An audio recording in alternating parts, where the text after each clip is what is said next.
L'UNEDIC, ce sont les initiales pour Union nationale interprofessionnelle pour l'emploi dans l'industrie et le commerce. Voilà. Plus concrètement, l'UNEDIC, c'est l'assurance chômage, l'organisme qui permet à celui ou celle qui perd son emploi de toucher un revenu de remplacement. Sa création remonte à 1958 dans la France du plein emploi, puisque le taux de chômage était d'environ 1% à l'époque. Le système de financement de l'UNEDIC est le suivant. Les entreprises payent des cotisations, 4% du salaire brut, et les salariés aussi, 2,4% de leur salaire brut. Cette masse d'argent représente environ 34 milliards d'euros annuels qui sont redistribués sous forme d'allocations chômage.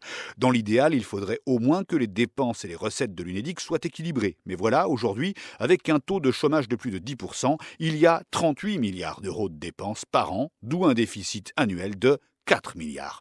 Pour boucler les budgets, on emprunte sur les marchés financiers, année après année. L'accumulation de ces emprunts a créé une dette de 29 milliards d'euros environ pour l'UNEDIC qu'il faut tenter de résorber, mais ce n'est pas facile. C'est l'affaire des partenaires sociaux, c'est-à-dire syndicats et patronats, puisque ce sont les salariés et les patrons qui cotisent. Donc les deux parties se réunissent tous les 2 ans pour signer une convention, histoire de suivre les évolutions du marché du travail. La convention actuelle vient à échéance le 30 juin prochain. D'ici là, les partenaires sociaux doivent se mettre d'accord.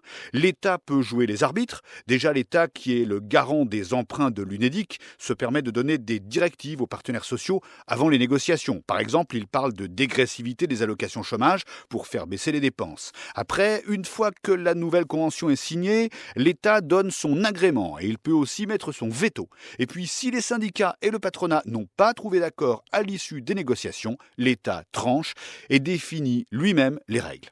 Dernière chose très concrète, sur l'ensemble des demandeurs d'emploi, toutes catégories, c'est-à-dire 6 100 000 personnes inscrites à Pôle emploi, seuls 43% touchent des allocations chômage. L'allocation moyenne est de 1 100 € net par mois.